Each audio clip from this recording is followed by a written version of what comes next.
Boa noite, pessoal. Joia?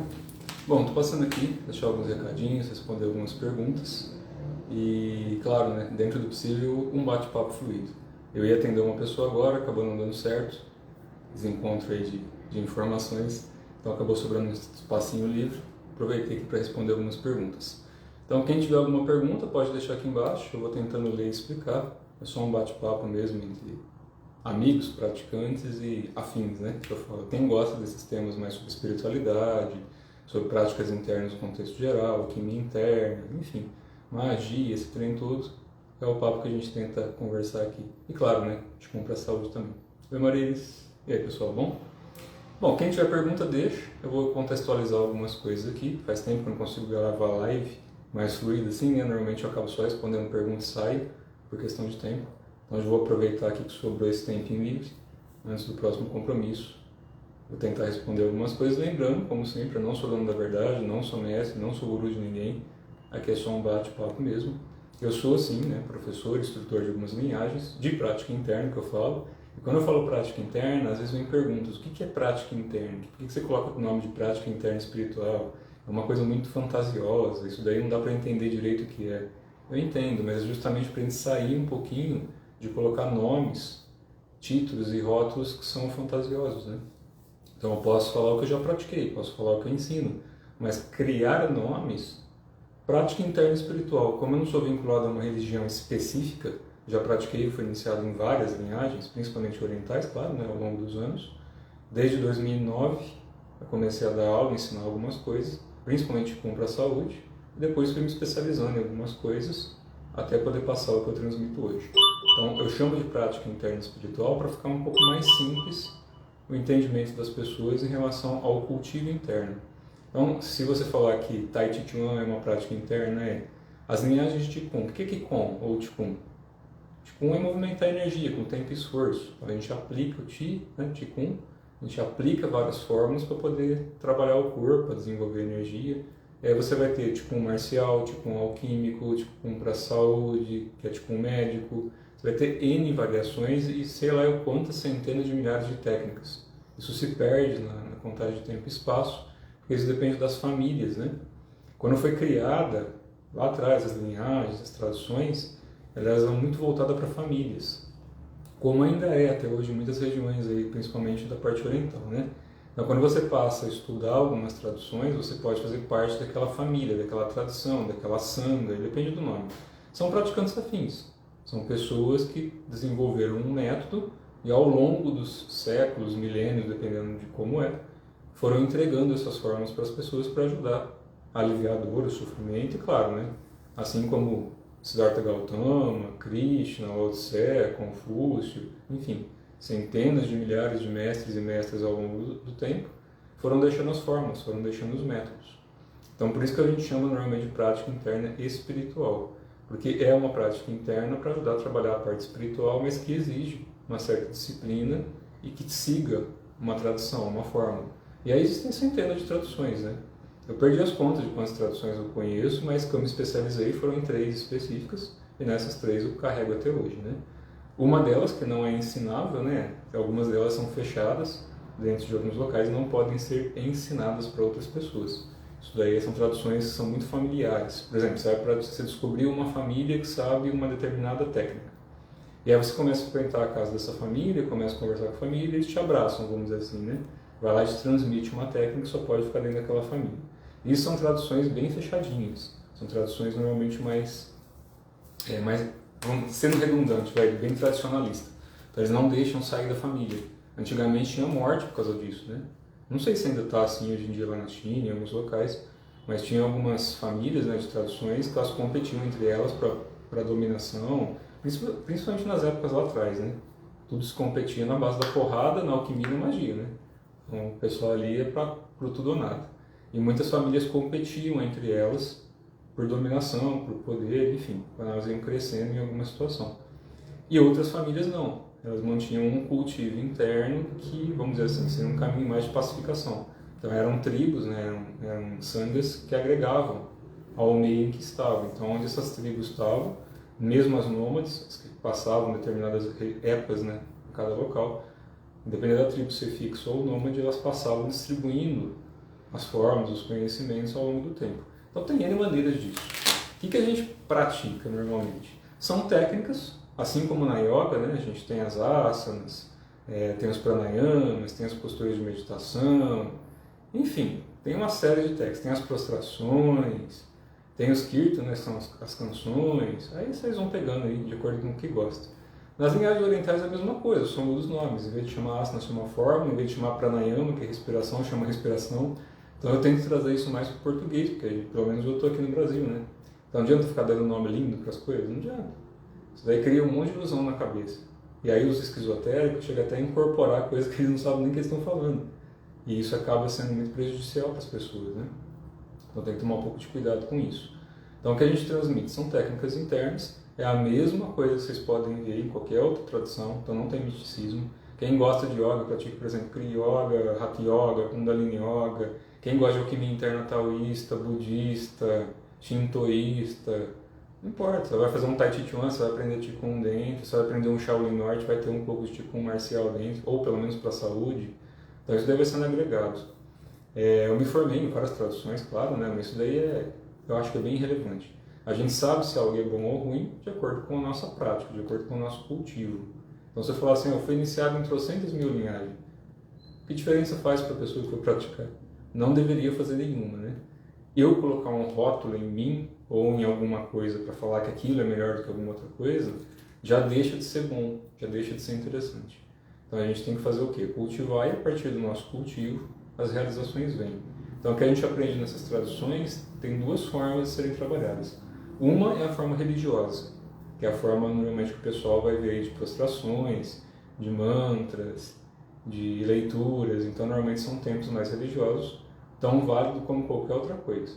A questão de ser um templo ou não, de ter um mestre ou não, depende da cultura, da região e da afinidade que as pessoas vão ter com aquilo ali. Não tem um mal nisso. O mal acontece quando as pessoas criam um apego e uma ilusão em cima de algum suposto santo, guru, seres secretos, místicos, cósmicos. As pessoas se apegam ao rótulo, título ou ser. Aí começa a virar uma religião de esquizoterista, né? Que as pessoas não têm mais o cultivo para elas, o cultivo interno, tem só o cultivo externo, que é a transferência delas para alguma outra coisa. Então transferem basicamente a intenção e a consciência para você. Não é questão de acreditar em Jesus, em Buda, em Krishna, Lao Tse, não tem nada a ver. Não importa se existiu, se não existiu, isso daí também é irrelevante. Qual é o conhecimento, qual é o ensinamento que foi deixado e como a gente consegue utilizar isso para sair do sofrimento? Essa é a questão toda que a gente deveria estar refletindo, né? Deixa eu só ver aqui que foi a mensagem. Desculpa, gente, às vezes eu tenho que olhar, porque tem um monte de coisa acontecendo ao mesmo tempo. Estou aproveitando o tempo livre aqui para a gente bater papo. Então é basicamente isso. Quando a gente fala de traduções, não importa o que você pratique. Se o cultivo for bom, a realização vem. Mas a gente fala que tem os tempos, né? Isso daí é... Algumas coisas que são muito importantes, principalmente para quem já é professor, para quem também é instrutor, para quem é mestre de alguma tradição, enfim. Tem algumas coisas que são importantes. Sempre que a gente começa a ensinar, ou sempre que a gente vai transmitir alguma coisa, tem passos, tem os níveis. Isso daí não torna ninguém melhor do que ninguém. Tem que tomar muito cuidado com o misticismo em cima disso. É a mesma coisa que você vai praticar uma arte marcial e você vai ter os graus. Você vai ter nas faixas, os níveis, você vai aumentando o nível de dificuldade conforme você vai praticando. Não dá para você pegar uma pessoa que é leiga, que nunca deu um soco, já sair falando que é uma faixa preta no dia seguinte porque estudou a teoria de como socar. Isso não existe. Magia é a mesma coisa, você tem os graus de magia. Então você não vai pegar uma pessoa que está começando agora, que nem conseguiu trabalhar ainda muito bem o aspecto mental, e dar uma série de técnicas, fórmulas, métodos ali para manipular a energia. Ela vai manipular e pode ser bom ou ruim isso. Ou ela pode se estourar inteira neste ano. Alquimia interna é a mesma coisa, tipo, é a mesma coisa. Tem os níveis, né? E todos os praticantes vão desenvolvendo de acordo com o próprio interesse. Isso que é a parte legal, né? Cada um vai se desenvolver de acordo com o que gosta, de acordo com o que tem afinidade. E é o que a gente fala, né? Isso daí é regra, porque não só em relação ao que eu ensino, mas todos os professores que eu conheço que falam sobre isso é mais ou menos a mesma coisa. E está nos tratados antigos também, né? Que eles falam que essas práticas, não importa de qual tradição, elas são para todos, mas para muito poucos. Então todo mundo pode ter acesso a isso. Hoje em dia não é tão restritivo assim. O que se torna restritivo é as pessoas terem a disciplina e o cultivo para chegar num desenvolvimento mais alto. Isso com qualquer coisa na vida, né? As pessoas vão fazer faculdade, tem que ficar lá 4 anos, por baixo ali, né? Você vai fazer uma medicina 6 anos, você ainda tem que fazer especialização, quer dizer, uma média de estudo hoje em dia entre você ir para uma faculdade, fazer uma especialização, uma pós, alguma coisa assim, gasta-se uns 10 anos da vida para falar que é bom em alguma coisa, pelo menos para as pessoas, para o mercado. Você ainda vai ter que mostrar a tua competência técnica depois que for trabalhar em cima daquilo que você estudou. Que é aí que mora, né? Não adianta ter rótulo, certificado na mão. Quanta gente não sai de faculdade hoje com o diplominha na mão e não sabe fazer nada. Então é muito perigoso quando a gente vai ensinar as coisas simplesmente por fama, dinheiro ou para criar rótulos, né? Então você cria pessoas, você cria pessoas para te adorar, vamos dizer assim. Isso é um ego muito estranho. Mas tem, a gente sabe que tem, é triste ver isso, cada vez pior. Então hoje em dia tudo se vende, né? Qualquer coisa é vendida. Só que tem o peso. Chega uma hora que o peso vem, né? Tem muito jeito. Eu não sei como é que as pessoas conseguem... Eu estava comentando com um amigo meu ontem. Não sei como é que as pessoas conseguem olhar um para dentro do olho, olhar para a cara uma da outra, mentir constantemente, conseguir dormir à noite e depois não ficar dependendo de tarja preta pro resto da vida. E como é que faz? A consciência cobra. Se não cobra na matéria, cobra a hora que desencarna. Então, quando a gente vai ensinar alguma coisa, a gente tem que sim respeitar os tempos de cada um, mas tem que ter aquela disciplina necessária e o entendimento. Principalmente para quem dá aula também, ou para quem está estudando alguma coisa, ter o discernimento até o ponto que você pode ir, até o ponto que está sendo usado ou usando as pessoas, né? Que aí é mais triste ainda, quem usa as pessoas para se colocar num status, numa posição que não é de fato e direito da de ninguém, né? Porque não tem ninguém melhor do que ninguém. Então, quando a gente vai ensinar essas coisas, sim, o começo é chato e aí a gente tem o tempo mais ou menos médio que a gente vê ao longo do tempo e que é uma premissa, né? Os meus professores mais antigos, os mestres que eu já conversei de outras linhagens também, enfim, muita gente que eu conversei ao longo da vida, desde que eu comecei a praticar, e isso tem em livros também, por escrito, né, em tratados para quem gosta de estudar, que fala que uma prática boa, para ser bem desenvolvida, a gente leva cerca de 8 a 10 anos para ela começar a ficar boa. Por que eles falam isso? Que é um tempo de reestruturação, né? O nosso corpo ele se reestrutura de 7 em 7 anos em média, não é uma regra exata. Mas cada órgão do nosso corpo se regenera de tempo em tempo. Então, cada célula do nosso corpo nasce, morre, os órgãos se regeneram de tempo em tempo, cada um tem o seu tempo de regeneração. Ou seja, uma média de 7 em 7 anos, o nosso corpo ele é inteirinho reestruturado. Então, se a gente for casar um pouquinho mais a parte biológica, com um pouquinho mais da parte alquímica, magística, essa coisa toda que a gente tenta ensinar, né? As pessoas têm que ter a paciência de ter essa transmutação interna no tempo devido. Isso não acontece em dias ou meses. Isso acontece ao longo da vida. E é essa paciência, essa disciplina que hoje em dia está quase morta. Principalmente porque tem todo acesso à informação assim. Você aperta um botãozinho na internet, você acessa o que você quer hoje em dia. Você vê vídeo de internet do que quiser. E as pessoas postam o que querem, não importa se tem fundamento, se não tem, ensina de qualquer jeito. E isso daí tudo, com o tempo, pode levar a prejuízos, né? Tanto de quem ensina, como de quem recebe o ensinamento de uma forma torta. Quando eu comecei a praticar lá atrás, eu entrei em algumas furadas, vamos dizer assim, em alguns cursos, ou fui aprender com algumas pessoas que só por Deus. Na época você é novo, né? No meu caso hoje eu já passei dos 40, estou arrumando para 50, mas quando eu comecei ali a mexer um pouco mais forte com 19 para 20 anos, quando eu comecei a trabalhar em alguns locais, tive acesso a livros, informação, professores, enfim, de lá para cá, entre idas e vindas, me machuquei um pouquinho, fisicamente inclusive, porque você acaba descobrindo coisas que não se deve fazer. Mas o que é mais importante, que não se deve fazer? Julgar. Nessa situação, nunca. Sempre que a gente vai aprender qualquer tradição que tenha um fundamento ou que tenha algum cunho espiritual, certo ou errado, a gente tem que ter respeito. Porque tem alguém ali que está cultivando alguma coisa. A gente pode não gostar, não praticar, não ter afinidade, mas não pode desrespeitar. Então, uma coisa eu nunca fiz e nem vou fazer. Em relação a algumas perguntas que chegam, né, que o pessoal passa no meu e-mail ou passa em mensagem, eu não falo de outros professores. Então, nem adianta não passar mensagem perguntando: mas aquela pessoa é legal, mas aquela pessoa é boa, aquela técnica é interessante. Tem que pesquisar, tem que praticar e tem que ver se aquilo tem fundamento. Porque eu falo assim, o que tem fundamento tem realização. E aí tem esse ciclo aí, que é um ciclo básico de 7 a 10 anos, de 8 a 10 anos pelos tratados. Eu falo assim, depois de 1 ano e meio bem praticado, se a pessoa teve uma boa disciplina, depois de 1 ano e meio, ela já começa a desenvolver um pouquinho. Já começa a ter uma estrutura diferente. Passado 1 ano e meio a 3 anos, depois de 3 anos, a estrutura já está começando a ser formada. Então a estrutura se forma de 3 a 7 anos. De 3 a 5 vai ser um praticante legal. De 7, 8 anos a 10 anos, a estrutura está pronta no corpo. Então, normalmente, um praticante assíduo, disciplinado, que está se desenvolvendo, em 10 anos, ele consegue ter um desenvolvimento muito alto, muito forte. Depois de 10 anos, aí começa um treino que é um pouco diferente. Eu estou falando por traduções antigas, tá? Estou falando pelo que eu passo, né? Hoje em dia as pessoas são bem imediatistas. Se eu falar que a pessoa tem que fazer 10 anos numa prática, chora e morre, né? E não é uma prática.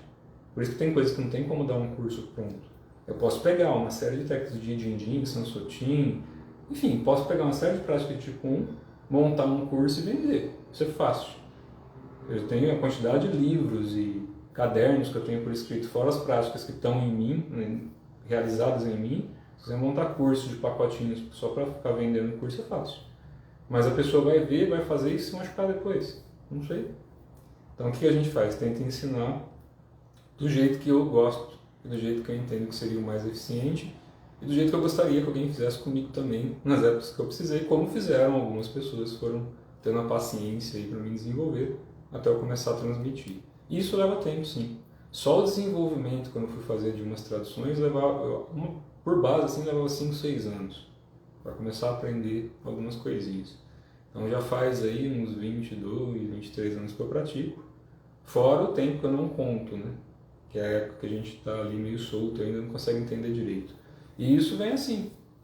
Hoje em dia está bem desafiador da aula, está bem, aliás, até desanimador para algumas pessoas. Eu converso com outros professores também, converso com mestres, com monges, com sacerdotes de vários locais. Gosto de conversar sobre essas coisas. De novo, a única coisa que eu não falo é mal das pessoas. Então, quem me passa mensagem questionando, ou quando vem algum mestre para ficar falando mal de outro mestre, de outro professor, entra por essa orelha e sai por essa. Eu escuto com o maior carinho, respeito, ponho as minhas considerações, mas ficar perdendo meu tempo com isso eu não perco não. Estou falando isso mais como bate-papo, tá, gente? Se vocês quiserem deixar pergunta aqui, eu vou começar a ler e eu vou respondendo. Então, prática interna sim. É essa primeira fase, né, o Cris?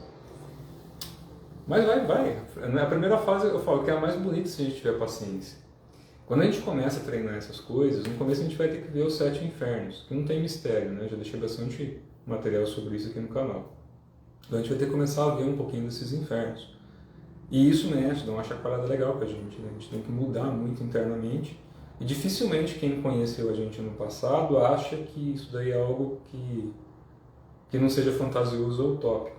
Porque para quem não pratica nada, e para quem tem medo de tudo, ou para quem tem muita inveja, tudo que a gente pratica ou faz, que gera algo bom, só gera inveja. Eu falo que a inveja, o Chico Xavier estava certo, ele falava que inveja é uma das piores coisas que tem.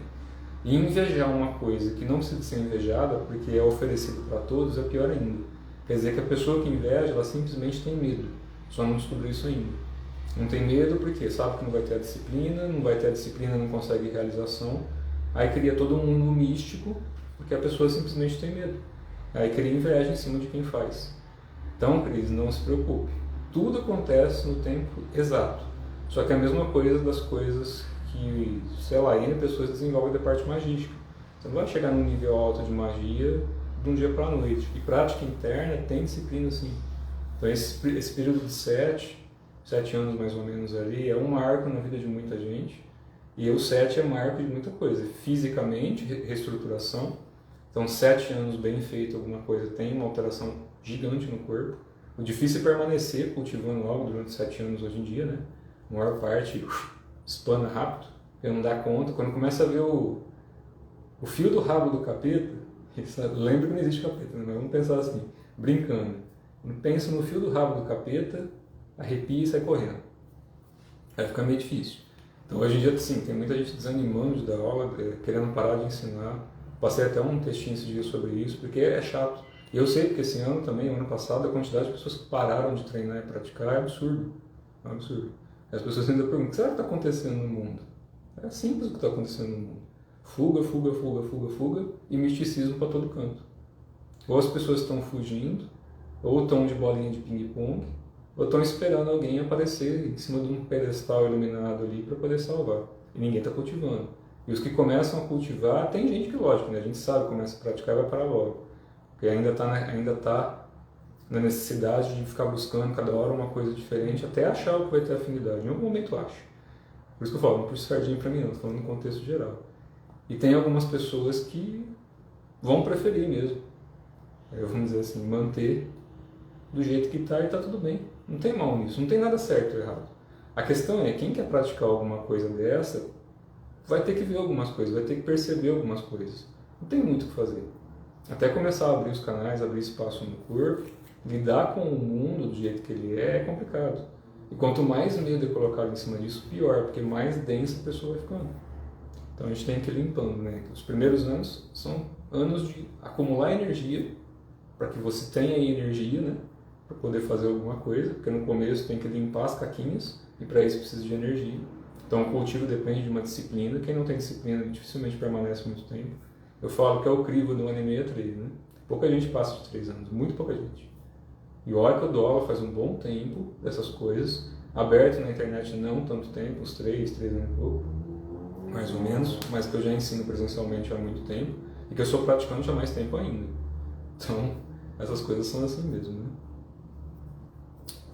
Isso, a Grécia já pregava essas coisas também, né? A Grécia foi uma escola muito importante para a humanidade, né? A Grécia herdou muita coisa de muitas traduções, eles desenvolveram uma boa, junto com a China, né? A China, a Grécia e outros locais, na época dourada ali da coisa toda, eles trouxeram muito conhecimento antigo. E muita coisa perdurou e muita coisa se perdeu, né? Triste, como está se perdendo hoje em dia. Tem uma série de formas, de práticas que não tem mais para quem passar, ninguém pratica. Qual a minha opinião sobre técnicas de apometria? Macário, é esse o nome? Perdão se estiver falando errado, para mim está parecendo Macário. Então, opinião de apometria é ótimo. O problema é quem sabe fazer. A maior parte acha que apometria é você ficar imaginando alguma coisa, está longe disso. Depende de estudo e condução. Em prática interna, nas coisas que eu ensino, pelo menos, né, a parte de você emitir energia, primeiro você tem que fazer uma série de cultivos anteriores, para você primeiro aprender a acumular energia, e depois você consegue bilocar ou projetar ou fazer alguma coisa. Mas para isso é necessário que a gente consiga acumular. Dentro do espiritismo, dentro da Umbanda e de algumas outras vertentes que a gente sabe que é mais popular hoje em dia, tem muito trabalho de apometria que é muito bem feito. Mas aí normalmente em um local consagrado, e vai ter uma instrução para os médios ou pessoa que vai fazer apometria, né, ou como trabalhar essa energia, mesmo para quem não é lúcido, mesmo para quem não consegue ter a percepção correta disso. Quem não tem normalmente uma percepção, ou ainda não tem um estudo e vai fazer alguma técnica de apometria, o que vai acontecer ali é uma forma de doação de ectoplasma, basicamente, né? Então, a pessoa que diz que faz apometria, se ela não tem ainda muita técnica, está começando agora, mas tem boa vontade, está bem amparada, as entidades que assistem ela pegam parte do ectoplasma dela, inclusive, né?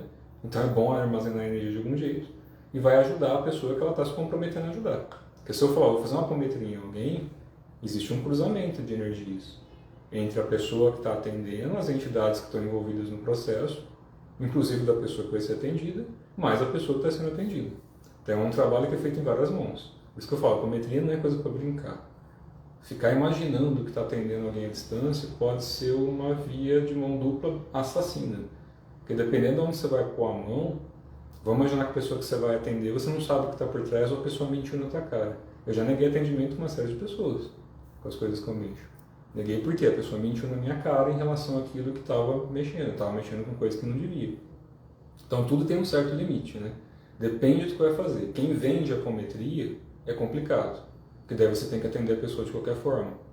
Então, normalmente, quem vai fazer apometria, seja de forma religiosa, ou numa casa espiritualista, ou para quem atende, né, terapeutas que fazem apometria, tem ótimas pessoas que eu conheço que fazem apometria que tem mão cheia para isso. São terapeutas, vão fazer uma sessão com a pessoa ali, à distância, vão atender direitinho, vai emitir a energia que tem que emitir, muito bem feito. E tem pessoas que, infelizmente, estão ali simplesmente para iludir. Ainda põe a pessoa, deita na tua cama lá, espera que eu vou te atender. E às vezes a pessoa não está nem na casa dela. Então, assim, a apometria é ótimo, desde que a pessoa saiba emitir. Em linhagens orientais, normalmente a gente ensina uma série de técnicas, aí depois você ensina a emitir energia à distância. Mesma coisa de cura prânica, de reiki, de cura quântica, de Vaikilhaufa, de Taoti. É técnica que não falta, né? Aprendi um monte. A questão é cultivo também. Que essa é a dificuldade da apometria. Quem quer sentar para treinar isso direitinho, para ajudar a limpar os inferninhos, para acumular energia suficiente, para aprender a projetar energia, primeiro treinando devagarinho. A maior parte não, faz um curso no final de semana, no dia seguinte já está atendendo um monte de gente. Aí depois começa a estourar junto, começa a doer o corpo, começa a ter sonho estranho, aí vai reclamar que o problema é a apometria, né? Então, a apometria é ótimo, só saber fazer. A transição planetária, muito falada pelos trabalhadores da luz, é mais uma camada de prisão. Então, mesma coisa, né? Depende de quem fala, as pessoas são papagaio hoje em dia. Todo mundo repete o que um falou. Eu detesto repetir o que alguém já falou, porque eu não sei se é verdade ou mentira, eu tenho que falar pela minha percepção. E a minha percepção disso já deixei claro faz muito tempo. Se cair um meteoro, um cometa, uma bomba atômica, eu sento debaixo da árvore tranquilo e sento ali e espero acabar, sem problema. Se a Terra vai ascensionar e se iluminar inteira, sem problema também.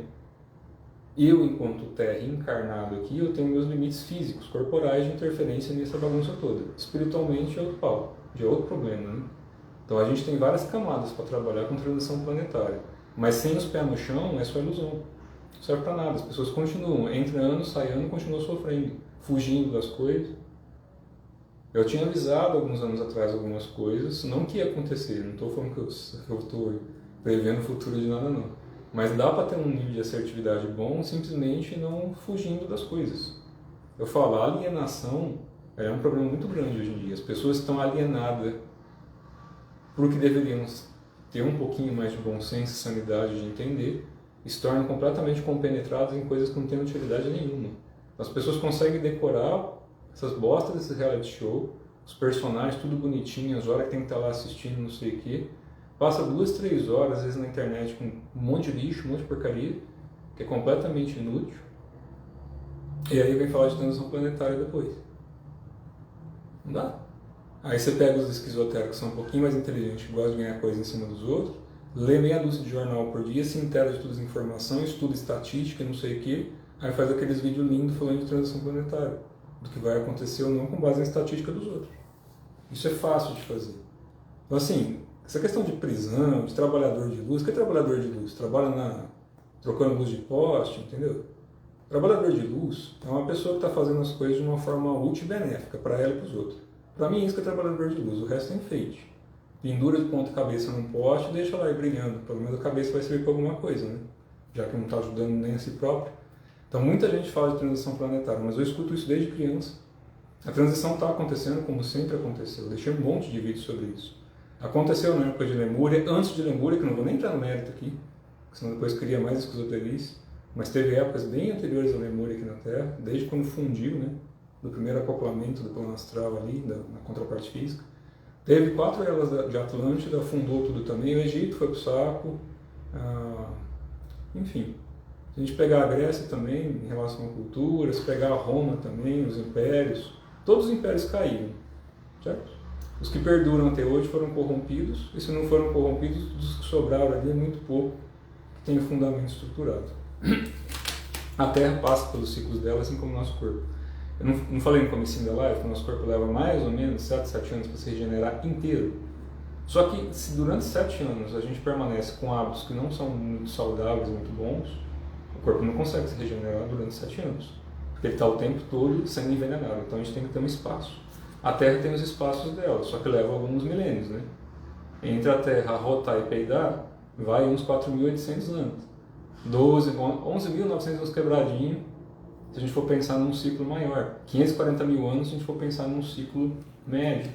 Enfim, quando vocês vão estudar, e eu deixei vídeos longos já sobre isso, explicando detalhado, tem que estudar sobre as kalpas, se for pelo budismo, tem que estudar as yugas, se for pela yoga, tem que estudar os calendários antigos, estudar pelo menos um basi, se for pegar pela cultura chinesa, ciclo do Sol e da Lua.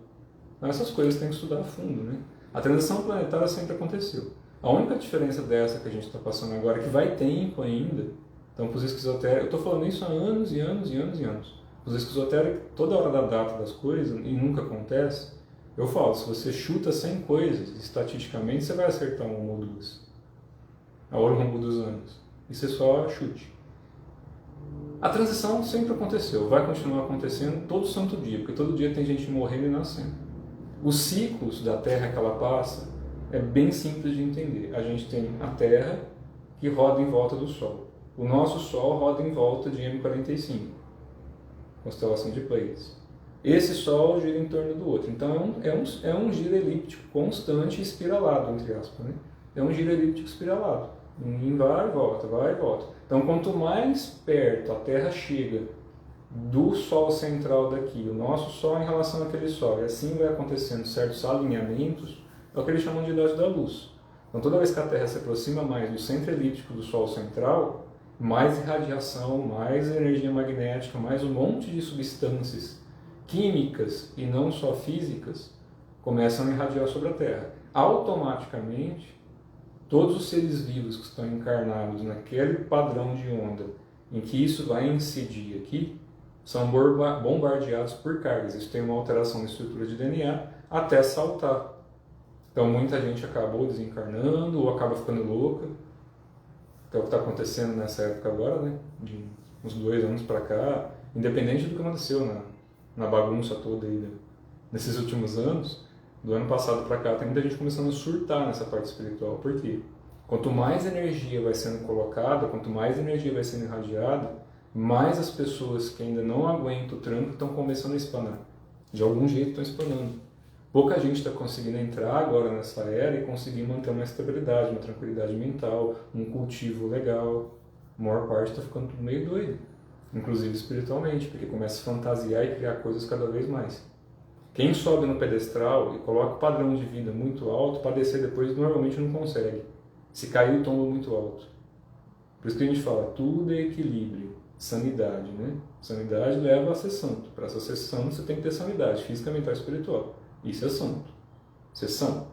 Então, se as pessoas colocam em cima de um pedestal e têm uma vida de completo luxo físico em base na espiritualidade, chega uma hora que o tombo é grande. Quando começa a ter essa radiação muito forte, a loucura é uma das coisas que normalmente acontece, como aconteceu lá atrás. Não foi assim que afundou tudo quase todas as vezes? Pela loucura das pessoas? Né? Então, não é uma camada de prisão, porque não existe camada de prisão. A prisão que existe sobre isso, para quem perguntou, é a prisão mental, é o apego. E as pessoas querem criar, ou que isso daqui é tudo ilusão, ou que isso daqui é não sei o quê, enfim, só não quer fazer o que é simples. Você está encarnado, você tem um corpo. Imaginar uma coisa diferente disso, a não ser que você tenha uma ação sobre a sua imaginação. E a imaginação cobra um preço. Porque o nosso cérebro ele não entende se a gente está acordado, dormindo, meditando, sonhando, se está em outro corpo, a consciência ela desloca. Então, para o nosso cérebro físico aqui, se eu estiver sonhando e ficar com vontade de fazer xixi e não for para o banheiro, eu vou fazer xixi na cama. Por isso que as crianças fazem. Por que o adulto normalmente não cai da cama? Se cair, está com o chassi torto, né? Mas por que uma criança tem que, às vezes, pôr uma trava ali para não cair da cama e um adulto não? Porque a mente, ela é plástica. Então, a nossa estrutura mental, que não é o cérebro, né? O cérebro é basicamente, ele processa as informações ali e armazena os trem. Mas a mente, ela é tudo que existe externo. Então, até a mente, em conjunção com a nossa energia, estabilizar, o nosso corpo leva um tempo para isso acontecer. Então, quando a gente vai ficando adulto, já não faz mais xixi na cama, já não cai mais da cama. Quando a plasticidade começa a diminuir, a mente começa a fugir de novo, aí é onde começa a dar pau. Aí vai tendo todo esse processo. Então, nosso cérebro ele não sabe.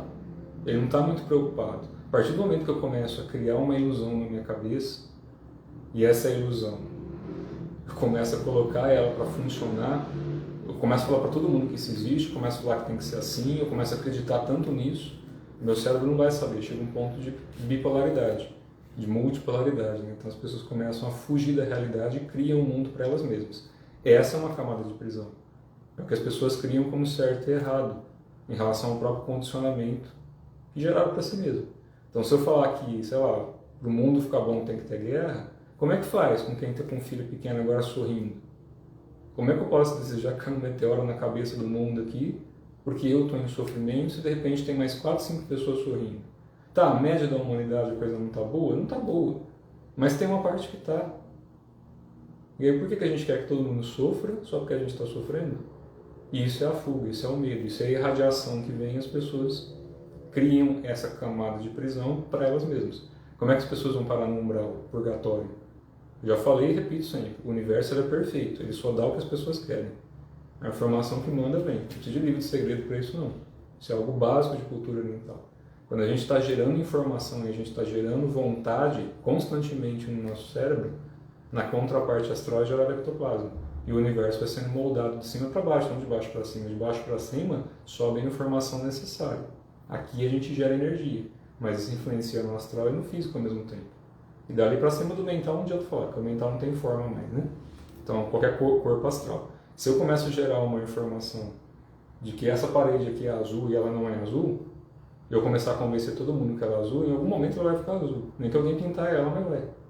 Porque você gerou uma informação constante. A mente é uma repetidora de informações.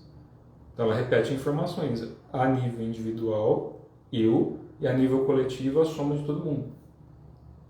Entende? Deixa eu ver mais perguntas aqui.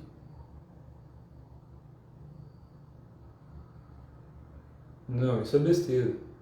Por isso que eu falo, daí já entra para a parte esquizotérica. Podemos dizer que um caminho interessante para sair da Matrix é perder o corpo físico, etérico e mental. Esquece isso. São classificações e a gente perdeu uma coisa que a gente não tem como. Nada disso é nosso. Nem o corpo físico, nem mental, nem etérico, nem porra nenhuma disso.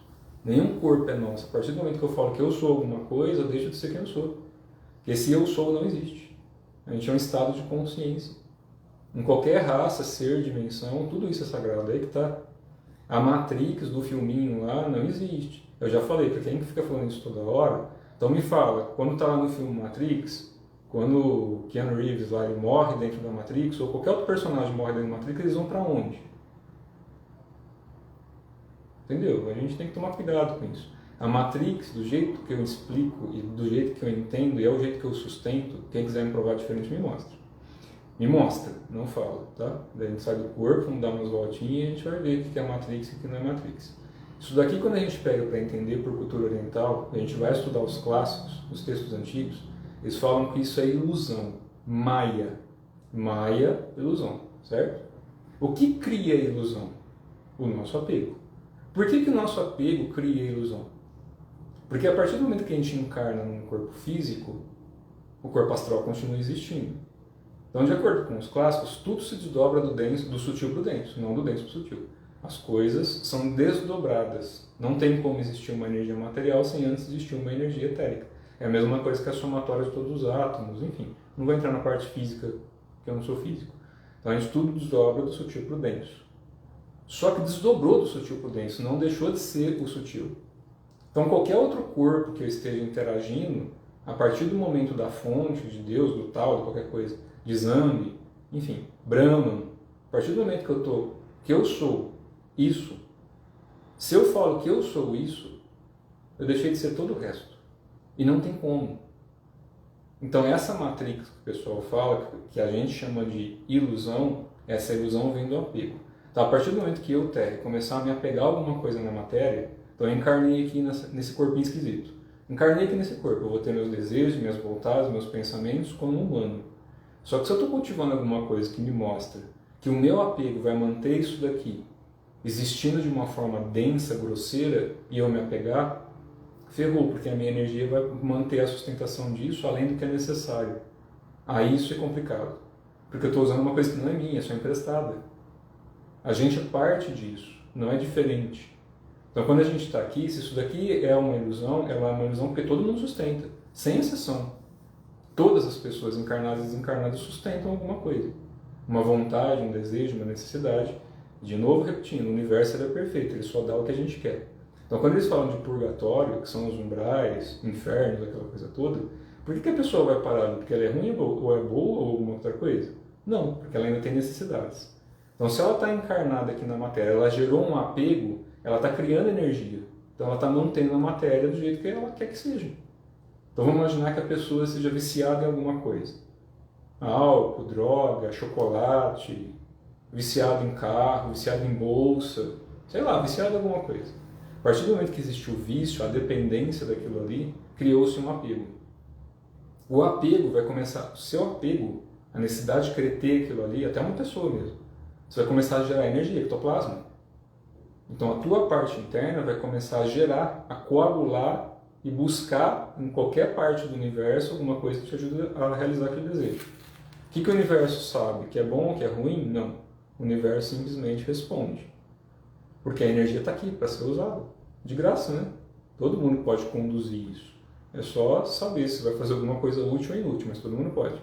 Então, a partir do momento que a minha mente, que é uma repetidora de informações, eu começo a extrair energia. Eu quero muito, sei lá, um Mustang, né? Quero comprar um Mustang. Estou chutando aqui qualquer coisa. Então, eu começo a desejar muito isso. Eu quero. Beleza, eu vou começar a criar situações e ações para que eu consiga movimentar uma energia para um dia ter isso. Ah, mas eu quero, mas eu nem penso nisso. É diferente, não tem poder de ação. Então, o que as pessoas querem, que elas não estão profundamente intencionadas em ter, dificilmente vão conseguir, porque não tem energia para ir.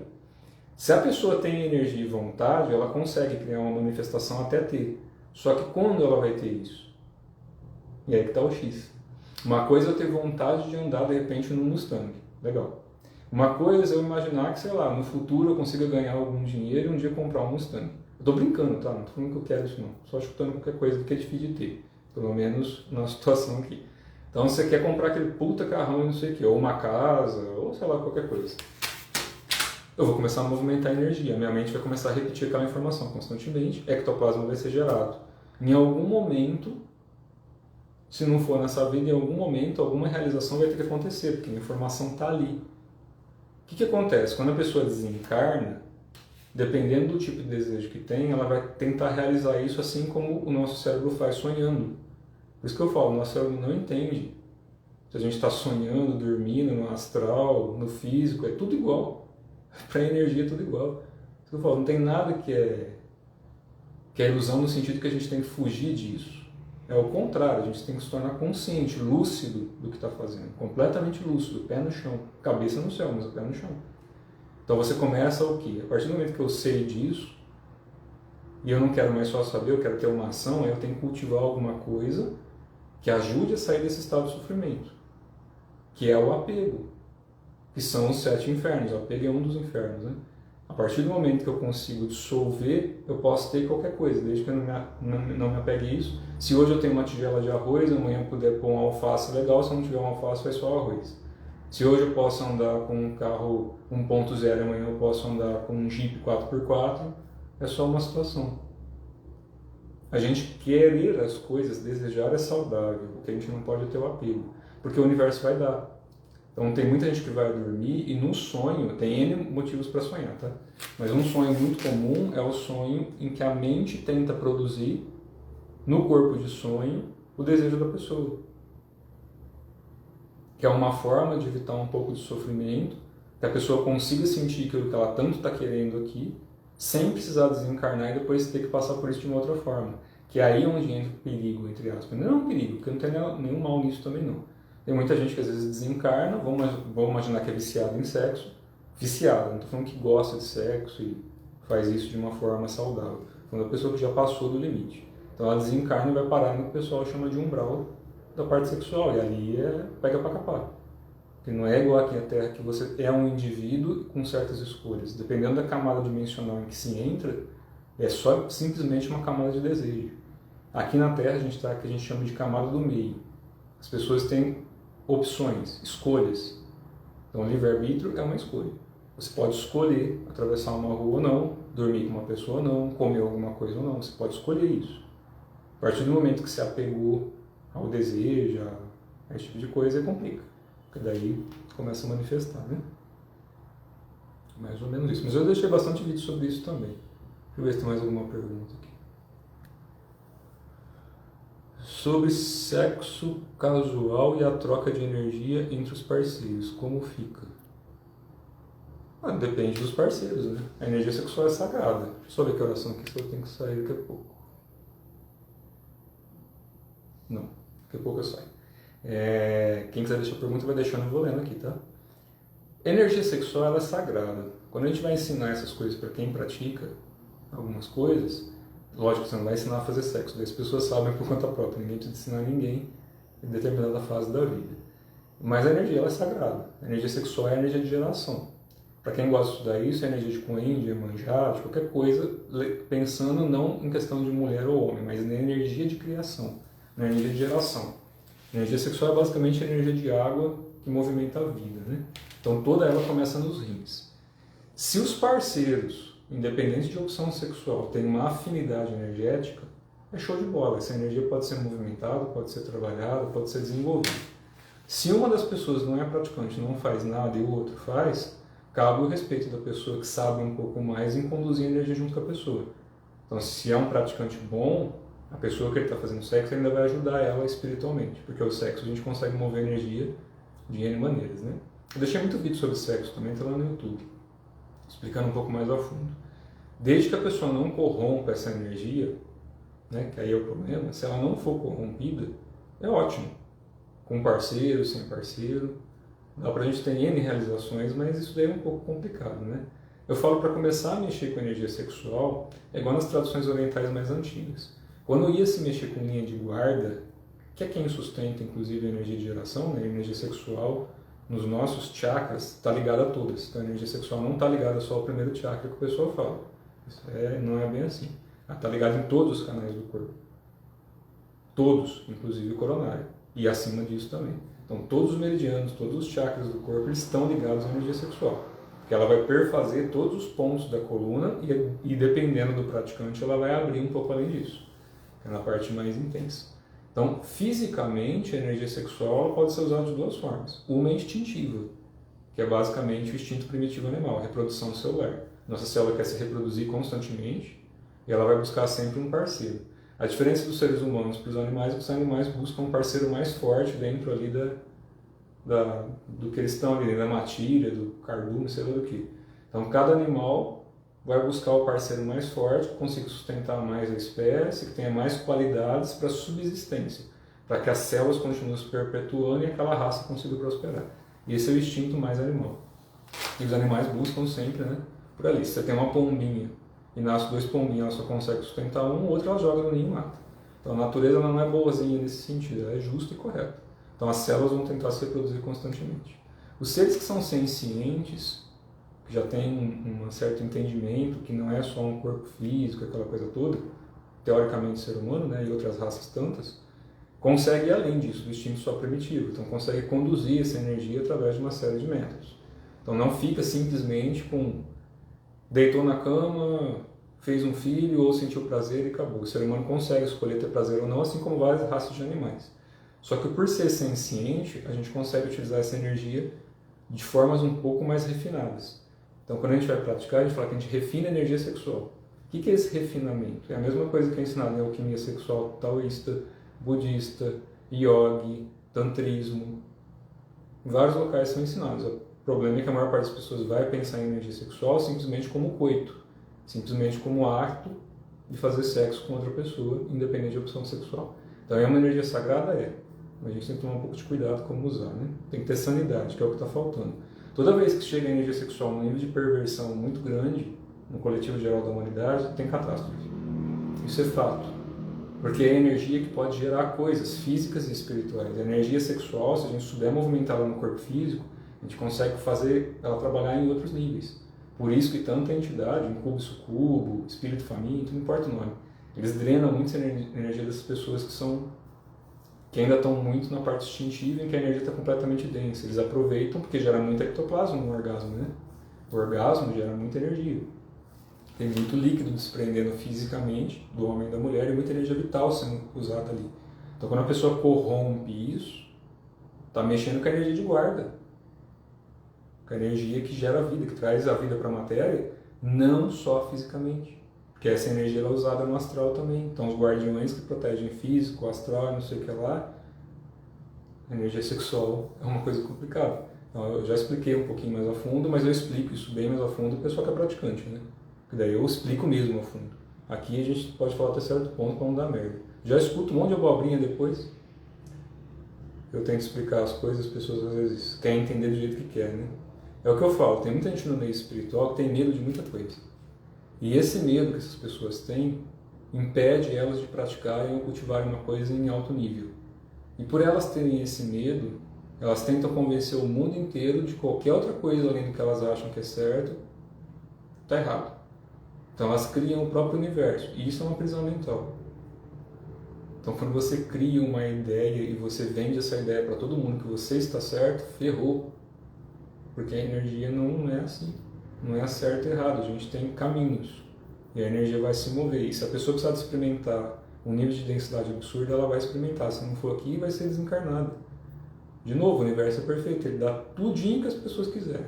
Só que você vai ter que encarnar ou estar usando um corpo na dimensão compatível aos seus desejos.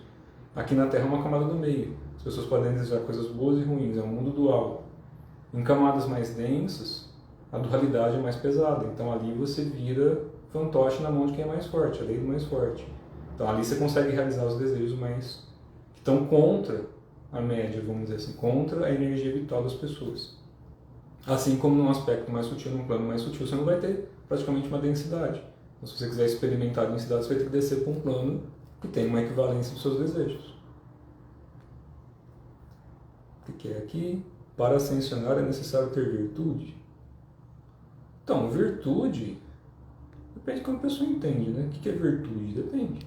Virtude, a gente tem que ter boas virtudes. A gente pode ter virtude ruim, né? Aí já deixa de ser uma virtude propriamente dita, mas tem. Então, as virtudes, elas são bases, são os preceitos, né? Que basicamente é respeitar as pessoas e a gente. É o autorrespeito, respeito às pessoas, não interferir no Dharma que não é teu, que é a missão de alma, Dharma existe.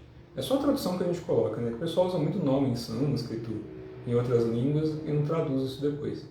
Então, quando a gente fala de missão de alma, não é que a pessoa é um missionário ou alguma coisa assim. Isso daí é os rótulos que o povo dá para as coisas. A gente tem um propósito. O que é esse propósito? A gente encarna com situações hereditárias genéticas, da nossa herança familiar biológica, a gente encarna com as nossas predisposições de outras vidas, e a gente tem, vamos dizer, a nossa essência, a nossa consciência, ela abarca tudo isso e está um pouco além. Então, a nossa consciência, antes da gente encarnar, lembre que o tempo não é linear da forma como a gente entende aqui. Esquece o conceito básico de física. Pensa no tempo como 8, né? Uma forma espiralada e contínua. Então, a mesma coisa que existe presente, passado e futuro, tudo isso coexiste em uma mente que não está limitada ao tempo e espaço. Então, se a gente pega para entender o Akasha, aquela coisa toda, o tempo ele é subjetivo. A gente pode andar no tempo com a nossa consciência. Então, alguns seres que de repente parecem mais evoluídos hoje são o nosso passado ou o nosso futuro, dependendo do ponto de vista.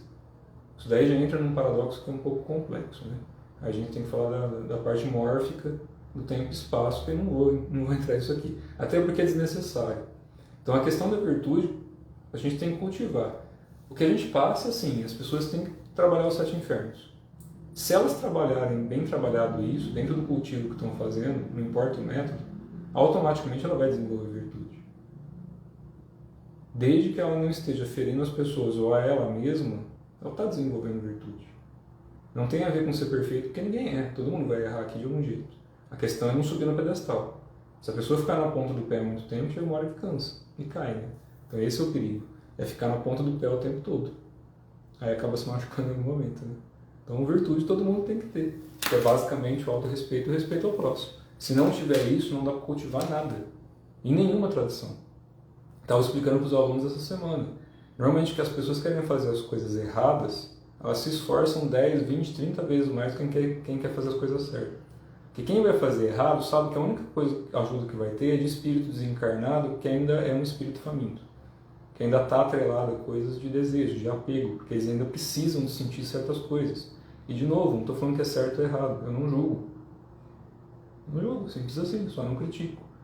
Enquanto existir alguém desejando alguma coisa, e encarnado ou desencarnado, e esse desejo não fosse sanado, a pessoa precisa de ver a claridade disso. Precisa de entender se esse desejo está gerando ainda mais dor e sofrimento para ela e para os outros, ou está livrando desse sofrimento.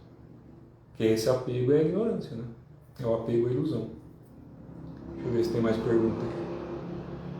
Estou aberto a pergunta, tá? Só batendo papo aqui no tempo que sobrou. Porque eu ia atender uma pessoa agora, acabei não indo. Não deu muito certo. Então, eu não sei qual é o nome da pessoa, escrito Flor da Floresta. Por que isso é permitido? A tendência é aumentar, aplica chip no astral, essa coisa toda. Então, gente, é complicado isso, né? Porque existe, é só isso. É pelo mesmo motivo que o ser humano hoje tem uma fazenda com um monte de alface plantado, o outro tem um monte de vaca, o outro tem um monte de porco, porque sempre vai ter alguém para consumir. Não tem certo e errado. A gente não vai numa fazenda, no meio do pasto, e achar que não vai pegar um carrapato. O carrapato está errado de chupar o nosso sangue? Você vai para o meio do mato, numa beira de um rio. Eu falo, né, às vezes quando eu assisto aquele Largados e Pelados, um programa de sobrevivência, que o povo está na beira de rio, peladão lá, eu falo, não vou, mas nem por dinheiro do mundo. Os bichinhos pequenininhos matam mais rápido. Imagina aquele tanto de pernilongo picando a noite inteira, zi na orelha, você é louco.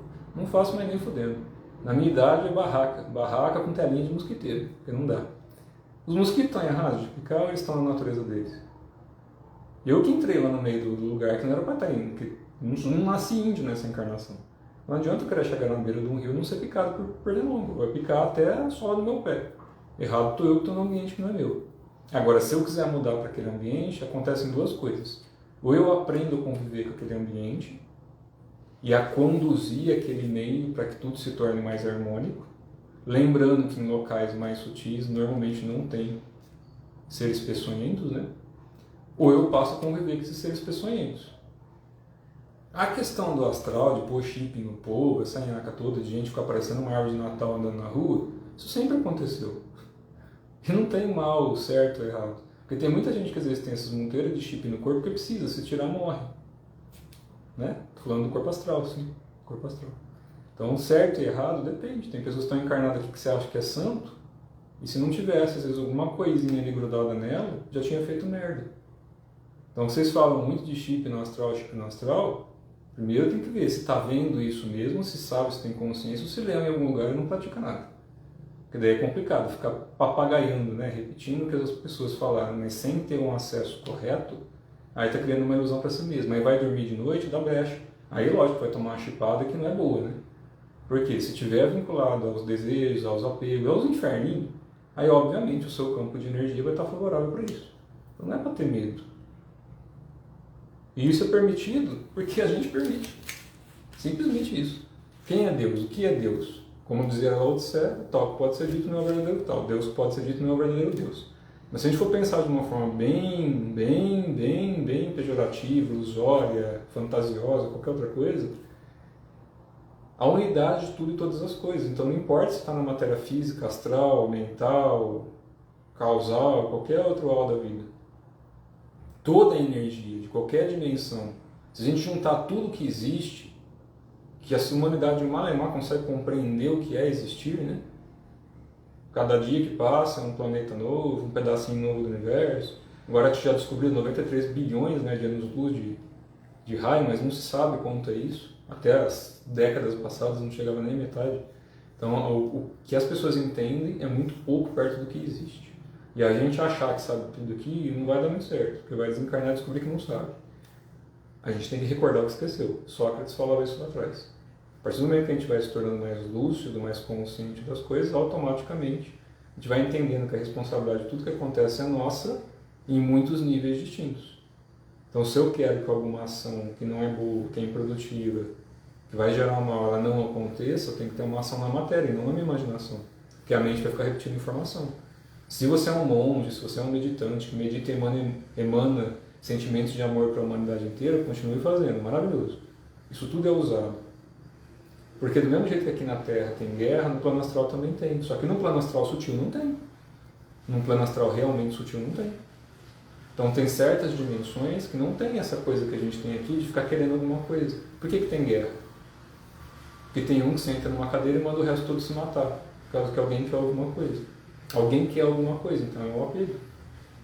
E de novo, toda vez que começa a ter essa parte, que a própria humanidade, os seres sencientes, começam a usar toda essa energia de uma forma ignorante, o universo manda o retorno simples. Dá tudo que as pessoas querem. Se chegar num nível de perversidade grande aqui, do mesmo jeito que a gente está habitando esse corpo, se você intoxicar demais o seu corpo, suas células vão morrer. Seus órgãos vão desgastar e você vai morrer mais cedo do que normal. Porque você desgastou mais rápido o seu corpo. Ingerindo mais coisas que não precisa, pensando muita besteira, enfim, agindo de uma forma que não é comum.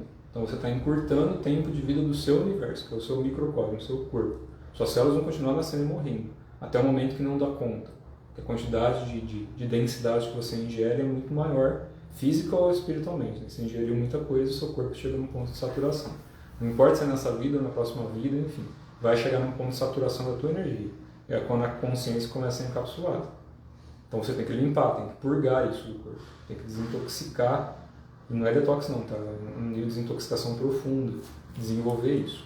A Terra fez a mesma coisa. Se chegar no nível de densidade maior do que está agora, vai acontecer como sempre aconteceu. A Terra vai ficar com febre e vai espirrar todo mundo aqui. Uma parte morre, outra parte nasce, e as coisas vão sendo assim. Plano astral a mesma coisa, outras dimensões, outras raças. Raça que é bélica continua competindo. Assim na Terra como no céu, né? Se a humanidade compete aqui, você pode ter certeza que tem centenas de milhares de raças no universo que estão competindo também. E no astral também. Quando a pessoa já não quer mais competir, quando ela já desapegou, ela não vai desmerecer nada disso.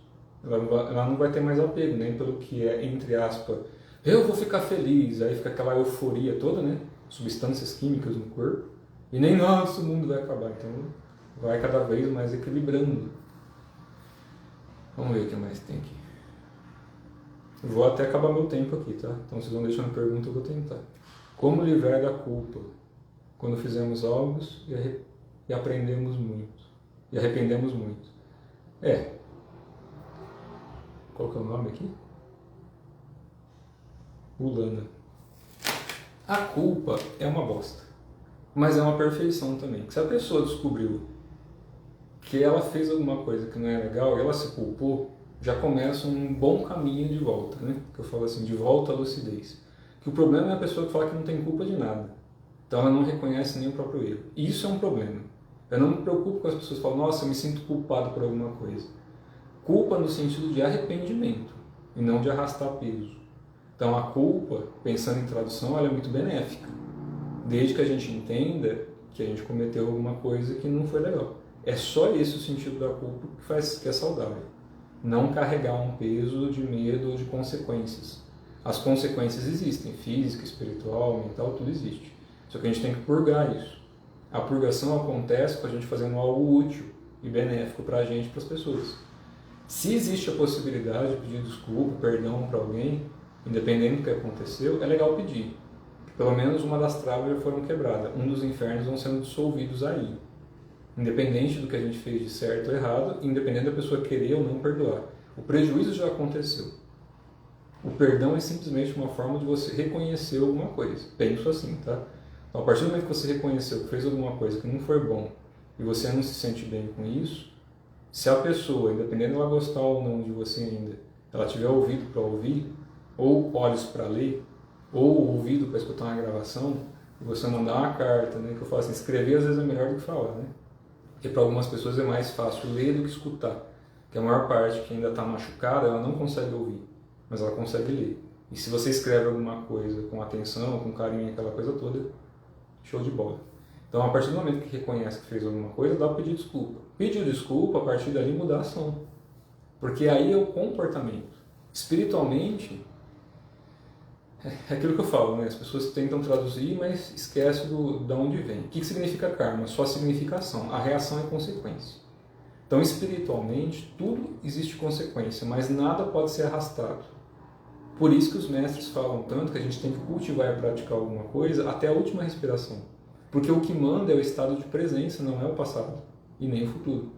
Por isso que a gente fala do cultivo de agora. É daí que vem os nomes iniciáticos antigos. Por que antigamente, algumas traduções, né? É que normalmente quando eu vou dar iniciação para as pessoas, eu não passo o nome até determinada fase. Mas os nomes iniciáticos de antigamente tinham a ver com a pessoa largar a vida anterior para ter uma vida nova. Só isso. Então quando eu ia passar lá, a pessoa encarnou com o nome de José das Couves. Aí o José das Couves fez um monte de merda a vida inteira. Mas ele conseguiu entender que não estava legal. Para ele já não estava sendo mais bom. Ele cansou de se divertir, gerando sofrimento para os outros. Então aprontou o que tinha que aprontar. Fez o ó do Borogodó. Mas chegou o momento que o José das Couves falou assim, enche meu saco. Isso não está dando certo. Eu continuo não realizando meus desejos, porque eu continuo querendo mais coisas e continuo gerando sofrimento para ter. Então o Zé das Couves vai entender que isso não vai dar muito certo. Se não for nessa encarnação, é alguma outra. Mas uma hora você chega e enche o saco de fazer certas coisas. Então o Zé das Couves vai falar, beleza, eu não quero mais. Como eu faço para sair disso? Aí normalmente busca-se algum método, algum jeito. E aí poucas das pessoas conseguem simplesmente sentar e falar, eu vou começar a praticar. Sem nenhum fundamento, sem nada. O que acontece no mundo esquizotérico é que as pessoas aprendem qualquer coisa de qualquer jeito e aí obviamente não vai ter nada além de mais uma fantasia. Mas vamos imaginar que o Zé das Covas descobriu um jeito, um método, uma técnica que ela consiga dissolver, que ele consiga dissolver aquilo ali. Quando ele vai ser iniciado em algumas traduções, antigamente, hoje em dia nem tanto, ele falava que ele queria se entregar àquela tradição, então o mestre da tradição dava um nome iniciático, a partir dali morria a vida anterior dele, e a vida dele estava entregue às mãos do mestre da tradição. Então ele ofertava a vida dele para que ele saísse do sofrimento a partir do cultivo. Então ele chegava lá no Zé das Covas, chegava lá no mestre alguma coisa e ele falava: mestre, a partir de agora eu me entrego, minha vida é sua, eu preciso de um cultivo para sair do sofrimento. Aí ele entregava a vida dele. Para isso tinha que ter confiança, e normalmente essa confiança vinha pelo cultivo, né? A pessoa começava ali a cultivar uma coisa básica, entregava basicamente a vida dele ali na mão, e depois de um período prévio de cultivo, o mestre ia lá e testava as qualidades, as virtudes. Se percebeu que dentro do cultivo já existia uma virtude, já existia uma confiança, aí era dado um nome novo. Então a pessoa deixava de ter o nome da vida anterior, mesmo encarnado nessa vida, porque ele já tinha uma realização e já passou por aqueles infernos que ele causou. Então a pessoa conseguiu limpar dentro dela mesma a partir do cultivo, a partir do método, ela conseguiu quebrar a identificação do sofrimento que ela gerou para as pessoas. É difícil? Mas dá. Todo mundo pode fazer isso. Por isso que eu falo, não é mérito de ninguém e nem demérito de quem não faz. É simplesmente escolha. Cada um pode escolher do jeito que quer. Tem gente que vai ficar rezando Ave Maria e Pai Nosso 200.000 vezes pedindo desculpa para alguém. Tá tudo bem. Se você conseguir gerar energia a partir disso, o método não importa desde que consiga limpar o sofrimento. A questão é esse. Qual é o objetivo? Como aumentar a frequência quando se sente muito arrependimento, remorso e medo? Cultivando, prática. Não existe fórmula mágica. Pode ser desde um psicólogo, um terapeuta, um cultivo de prática, a sentar debaixo de uma árvore, a tomar um banho de cachoeira. É o que tira do comodismo, é o que tira da preguiça de não querer mudar. Né? Não pode ter o efeito Gabriela, nasci assim, vou morrer assim. É simplesmente entender que fez, foda-se. Alguém vai continuar pagando as contas, sustentando? A gente tem que andar com as próprias pernas. Entender que tudo que a gente faz tem consequências, tem, mas que a gente consegue se transformar. Eu falo, quem me conheceu há 10, 20, 30, 40, de tempo em tempo, a gente vai mudando. Então tem pessoas que não me encontram há anos, que se me vê hoje, vai continuar tendo a imagem que tinha de mim há 30 anos atrás. E já não existe mais. A consciência existe. Mas a forma como a gente vai interpretando, vai abrindo espaço, vai mudando a forma como a gente interpreta e age. Então são as nossas ações que mostram a realização. Não é o que a gente fala. Falar qualquer um fala. Posso decorar um monte de livro e sair falando. Vamos ver se tem mais perguntas. Se não tiver. Como você... de imagem, de novo. De desenho, de novo. Não tem mais nenhuma pergunta sobre coisas que não seja desenho? Oi, Liz. Tô só batendo papo aqui no tempinho. Eu ia atender uma pessoa, não fui. Tô aqui batendo papo. Se tiver mais alguma pergunta. Bom, de desenho, gente, já deixei um monte de texto, um monte de vídeo falando de desenho. Não aguento mais falar de desenho. Desenho é só desenho, gente. Desenho, bonitinho. Eu gero um monte de programa de IA, a maioria, e alguns eu faço à mão. Devo ter entre 6 a 8 mil desenhos prontos, que eu já fiz ao longo dos anos. Alguns eu usei mais recentemente, que esses que tem mais detalhes aí, uso IA. Tem um monte de programa de IA na internet, só vocês usarem. Simples assim. Tem mistério, é desenho, é só para ser desenho. O que vale dos desenhos é o que eu escrevo embaixo, o que eu falo. O contrário é só desenho. De novo, são os apegos, né? Quem começa a pegar demais a imagem, fica preso à imagem. Não quero me apegar à imagem. Eu faço desenho porque é divertido, estimula o cérebro, ajuda as pessoas a entenderem outras coisas, a acessarem outras coisas, mas não é só desenho. Se a pessoa não realizar nada, ela vai continuar dependendo do desenho de alguém. O que eu falo, assim, as pessoas pensam, você não quer vender desenho, fazer desenho para vender? Olha, podia até fazer, se eu quisesse. Mas por que a pessoa não entra lá nos programinhos e faz? Para desenvolver a própria criatividade, desenvolver essa coisa toda. Já deixei tanto vídeo falando disso, né? Desenho é desenho. Posso imprimir um monte, fazer um monte. Eu tô falando sério. Ó, que eu desenhei com IA faz pouco tempo.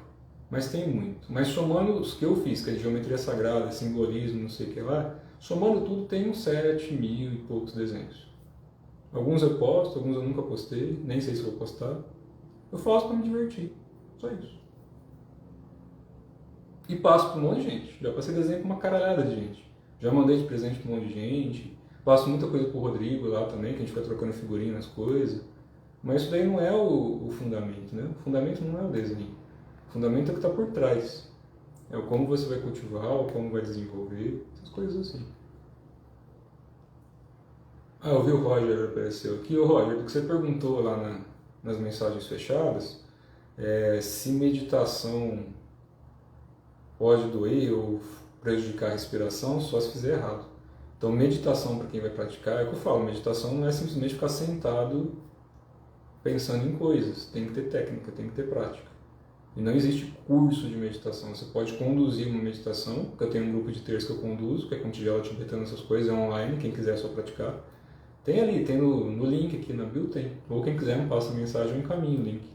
Tenho 2 grupos que eu instruo, que é de Qigong, alquimia interna, e não é de uma tradição específica, apesar que eu sustento algumas, eu não fico dando nome de rótulo das coisas, são práticos de Qigong, e tem a parte iniciática para quem está se desenvolvendo, então eu não vendo essas coisas. É o grupo, o pessoal vai lá, pratica, tem um valor mensal, barato, se a gente for pensar uma pizza por mês ali, uma pizza mais ou menos, né? Uma pizzazinha ali por mês, vai aprender. Dos grupos que eu instruo, toda semana é 1h30 de aula online. Os grupos presenciais é bem pouca gente, eu não consigo ainda. O grupo presencial é difícil, né? Então a gente deixa o grupo online, já está aí rodando uns 3 aninhos mais ou menos o grupo online, e cada um se desenvolve no seu tempo. Então para quem quer desenvolver, pelo menos do que eu ensino, me passa a mensagem ou entra no link, tem lá os grupos que eu conduzo. Toda semana é 1h30, eu explico uma série de tratados, uma série de técnicas, passo as práticas, reviso as práticas, fica gravada, então fica salvo lá no Google Drive. Eu deixo disponível ali por pelo menos um mês para a pessoa acessar, no mínimo. Às vezes eu deixo bem mais tempo, né? Depende do espaço que fica livre lá, que eu pago a Google, né? Para poder armazenar a informação. Deixa disponível. Então a pessoa vai ter ali, pelo menos por mês, 6 a 7 horas e meia de aula direto. Só de aula. Fora todos os materiais, fora todas as correções, e são grupos de praticantes. Então, o pessoal que quer praticar, ou para quem gosta só da parte teórica, que quer se afinizar e pegando jeito com o tempo, não tem problema. Eu falo que no começo tem vários tipos de praticante. Tem a pessoa que vem pela curiosidade, que não dura muito tempo. Então, é o que eu falo, cada hora está buscando uma coisinha diferente, nunca para em nada. Tá tudo bem, é o tempo de experimentar algumas coisas. Tem o pessoal que vem, mas não vem pela prática, não vem mais tanto pela parte de fazer a prática fisicamente. São pessoas que hoje já têm um desenvolvimento bom de alguma outra tradição ou quer complementar estudo, então vem para estudar no grupo, vem para escutar as coisas que a gente conversa, para trabalhar ali uma parte mais informativa. E tem o pessoal que vem literalmente para se desenvolver, e aí é cultivo, aí vai tempo. Por isso que não dá para falar que vai fazer isso em 1, 2 dias e a pessoa vai conseguir fazer tudo, não vai. Porque tem uma série de detalhes e correções que é individual e eu instruo todo mundo. Por isso que eu falo que eu não pego tanto aluno assim, porque não dá para a gente instruir muita gente além da nossa capacidade, não dá. Então a gente tem que tomar cuidado um pouco também na forma de trabalhar. Valeu, Cris. E tem o grupo de terça, que é só meditação conduzida. Então eu pego umas tigelas de cristal, então eu tenho várias tigelas e alguns outros equipamentos. A gente põe ali de terça-feira e é só uma condição de meditação. A meditação vai das 7h30 até 8h30 normalmente. O grupo de práticas tem de quinta e sábado. Quinta-feira à noite e sábado à tarde. Todos ficam gravados, então a pessoa não precisa assistir presencialmente ao vivo. É só ir lá, sentar, fazer quando quiser. E depois eu vou corrigindo as práticas e para quem está se desenvolvendo, depois eu vou passando as práticas iniciáticas. As práticas iniciáticas dependem de um desenvolvimento prévio. E o tempo não tem tempo. Então eu não fico mentindo para o pessoal, você vai desenvolver em tanto tempo. Não, me mostra. Se já conseguiu cultivar o mínimo, eu consigo passar a prática. Mas tem que ter um mínimo de estrutura. Que esse é o perigo. Quando a gente ensina até uma respiração de uma forma esquizotérica que eu inventei na minha cabeça, tem consequências no físico. Quanta gente não sofre depois por coisa mal feita, né? Vamos ver se tem mais pergunta aqui. Então, Ana, qualquer aula eu indico. Porque na verdade para todo mundo. O grupo ele é fluido. Então cada um está se desenvolvendo num nível. Toda semana eu passo prática. O problema é o pessoal que é muito afobado, quer fazer tudo de uma vez. Aí não desenvolve, não tem paciência ainda, né? Então no começo parece que é muito difícil. Nossa, esse tanto de prática, eu tenho que saber tudo. Não tem. Leva tempo para desenvolver, não é uma coisa de final de semana. Então, quando entra no grupo, no começo, até criar uma afinidade ali, vai um tempinho. Então, a pessoa tem que começar a se esforçar, ela tem que começar a dedicar um pouquinho. tem que ter ali pelo menos um pouquinho de tempo livre por dia para estudar, para começar a praticar, meia horinha, 40 minutos no começo. Depois, com o tempo, você vai gostando do negócio e cada vez quer fazer mais. Eu falo, hoje em dia eu vou fazer minhas práticas de Qigong ou de yoga, ou de qualquer outra coisa que eu pratique, eu sempre faço com prazer, porque para mim é uma delícia fazer. O dia que eu não posso por algum motivo, não é que eu tenha apego a isso. Não tem que ter apego. Nenhum. É simplesmente gostar de fazer, como gostar de tomar um banho, como gostar de fazer sexo, mas não como uma coisa que eu preciso de todo dia estar ali fazendo. Então não tem esse apego, mas é uma coisa tão gostosa depois de um tempo, a gente fala, né, começa a sentir pequenas realizações, pequenas coisas boas, que é a mesma coisa que tomar banho. Eu não sei que a pessoa realmente não gosta de tomar banho, para mim é um prazer poder ficar debaixo da água ali, entrar numa cachoeira. Não quer dizer que seja melhor ou pior, é uma coisa que vai se tornando parte da gente. Né? Para mim, o que eu pratico e ensino é parte de mim. Eu não faço para as pessoas, eu faço para mim. Tanto é que toda vez que a gente tem os encontros presenciais para o grupo, né? Encontro presencial eu não abro aberto a público. Porque os locais que eu vou dar encontro presencial são locais pequenos, não cabe muita gente, e eu deixo especificamente para os grupos. Porque ali eu consigo desenvolver coisas que o pessoal já está praticando. Se eu abro para qualquer um, às vezes a pessoa não sabe nada, não desenvolveu nada até hoje, aí às vezes acaba até se machucando no começo. Então eu tento seguir aquilo que é o mais tradicional. E normalmente eu dou aula do jeito que eu estou aqui. Ó. Camiseta, desse jeito que eu estou. Estou nem um pouquinho preocupado com rótulos e ficar me fantasiando de mestre. Isso eu acho muito estranho, não gosto. Perco muito aluno por causa disso, né? Mas não tem problema algum. Perder, a gente não perde o que não é nosso, né? Não dá pra gente perder o que não é nosso. Verdade, as primeiras desculpas são: não tenho tempo, isso dói, demora muito. É fogo, né, Cris? É fogo. No começo dói tudo. A gente passa por vários infernos, em muitos níveis. E o corpo, normalmente, eu falo, não é questão de ser forte ou fraco, de ter feito musculação, não é isso. São práticas muito simples. Para quem já fez uma Hatha Yoga, uma Kundalini, um Qigong taoísta, budista, de qualquer linhagem, as práticas são simples. Elas não são complexas, mas elas exigem tempo e esforço, o famoso Kung Fu, né? Tempo e esforço. Então, para a gente cultivar isso, vai tempo. Inventar coisa para ganhar dinheiro, eu já falei que eu faço. Posso ensinar 200 mil métodos de ganhar dinheiro com esquizoterice. Principalmente para quem tem bastante conhecimento. Só que, né, tudo tem consequências. Então eu prefiro ensinar aquilo que eu pratico, que eu consigo mostrar e fazer. Lógico, tem coisas que a gente não tem como provar, né? Aí depende do cultivo de cada um, mas é uma delícia. Eu falo assim, né, tem muita gente que entra pro grupo, porra, eu fico super feliz quando tem gente. É que a gente não fica falando essas coisas que parece que tá mimisice, aí tem uns que falam, e fica lá falando essas coisas para puxar o saco. Pra quem me conhece sabe muito bem que eu sou péssimo em puxar saco. E eu não consigo ficar muito tempo do lado de uma pessoa se eu não gostar da pessoa, independente da parte espiritual dela. Dar aula é uma coisa, a gente conviver com as pessoas é outra. Mas eu tenho o meu jeitão, cada um tem o seu. Se fantasiar, criar misticismo, é criar prisão. São as prisões mentais. Então, a partir do momento que alguém começar a praticar alguma coisa comigo, ou escutar o que eu estou falando, só por causa da minha cara, que já não é lá aquela coisa, ou só porque eu tenho conteúdo teórico, ferrou. Porque daí eu viro alguma coisa que não dá certo. Eu prefiro continuar sendo eu, que às vezes gosto de sentar um vinho, falar uma besteira, falar um palavrãozinho, brincar com as pessoas, enfim, sentar do lado das pessoas, do que eu falo de vez em quando, a pessoa às vezes fica meio puta, né? É melhor do que alguém andando atrás de mim cheirando a minha bunda ou eu andando atrás de alguém cheirando a bunda da pessoa. Não quero cheirar a bunda de ninguém, nem que ninguém cheire a minha. Eu prefiro sentar do lado, entendeu? Então, quando a gente vai praticar, eu não coloco como sangue ou como uma tradição em que eu sou alguma coisa, eu não sou. Sou eu que tenho que sentar, comer, que se doer o dente tem que ir no dentista, que se der dor de barriga tem que ver o que deu. É isso. O que a prática, o cultivo vai fazer é antecipar certas coisas. É propiciar que a gente tenha uma qualidade melhor e um pouco mais de sanidade. E isso faz. Só que não depende de misticismo. A questão de ver espírito, sair do corpo, ir para outros lugares é uma consequência, não é o que a gente cultiva. Não é uma coisa cultivável você forçar uma coisa que você ainda não está com energia suficiente para lidar com aquilo. Quantas pessoas não querem ver espírito e agora começa a ver se caga de medo? Quer ver de mão dupla. Se você vê, você é visto. Né? Mesmo sabendo filtrar, mesmo sabendo separar as coisas, ainda assim, a partir do momento que você acessa uma faculdade, você acessou aquela faculdade. Nessa geração atual, ver entidades, fora do corpo, as coisas ainda não é uma coisa tão natural. Daqui a um tempinho vai ser. Cientificamente, repito isso há muitos anos. a ciência logo vai ter aparelhos para se comunicar com o campo astral, em algumas dimensões paralelas. O campo astral é só uma dimensão diferente da nossa, em que muita gente desencarna e vai para esse plano dimensional diferente, nada além. Então, tendo equipamento suficiente, ou a pessoa, sendo um bom praticante, consegue atravessar essa dimensão, usando de outras faculdades, consegue acessar um outro plano dimensional. Então, o que por enquanto é místico, fantasioso, daqui a algumas gerações vai ser simples. E conforme as eras vão passando, as faculdades do corpo humano vão sendo alteradas pelo que eu expliquei lá no comecinho da live.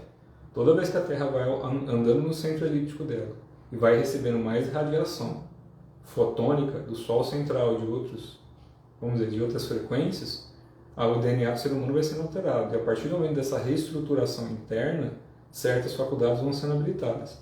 Esse é um dos motivos porque tantos seres querem de todo jeito que isso não aconteça. E eles vão socar tudo que der para socar no corpo das pessoas para que não abra de novo certas faculdades em que se perca o domínio das massas, né? Não tem certo e errado, tá? É a mesma coisa que um fazendeiro ter, 1000 cabeças de gado. Ele vai comer as 1000 cabeças de gado ou vai tirar leite de 1000 cabeças de gado para sustentar a própria família? Não. Ele tem as 1000 cabeças porque ele vai vender para alguém que quer comer aquilo ali. Então aqui na Terra é a mesma coisa. Pessoas que se iluminam não são vantajosas para ninguém. Então quem quer desenvolver e se iluminar, normalmente vai ter muita dificuldade. Óbvio que vai ter. Porque primeiro ela vai ter que se trabalhar. Segundo, ela vai ter que trabalhar o meio que ela está, para aguentar o tranco, que é onde a maior parte desiste.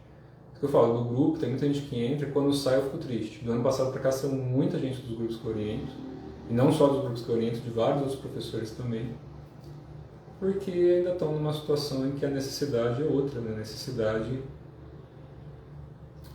ainda é de agradar o próprio ego ou agradar o ego de alguém. Então é um bando de puxa-saco, vamos dizer assim, né? Ou puxa-saco de uma entidade, ou puxa-saco de um outro ser humano, ou puxa-saco de alguma coisa. Mas não consegue andar com as próprias pernas. É na base do medo e do apego.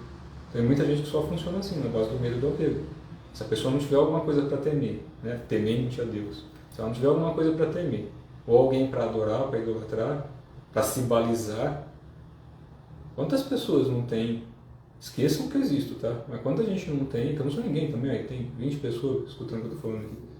Mas quanta gente não pega, muitas pessoas na internet se balizam pelo que elas falam cegamente no mundo esquizotérico. Você escuta a pessoa falar e pronto, aquilo lá está tudo certo. Por quê? O medo da pessoa diminui teu medo. Então é 2 com medo. É muito doido isso. A pessoa tem medo de uma coisa, cria uma fantasia, a outra vai lá e compra, porque ela também tem medo. Aí vai juntando. E ninguém sai do lugar. Cada um está mais preso do que o outro na mesma verdade. E tem muita gente que infelizmente não consegue realizar porque não tem o esforço do cultivo e aí começa a falar que aquilo lá não tem valor. Desacredita de tudo sem ter o tempo suficiente de cultivo, sem ter o tempo suficiente de prática. E aí desmerece tudo aquilo que levou anos se esforçando para conseguir.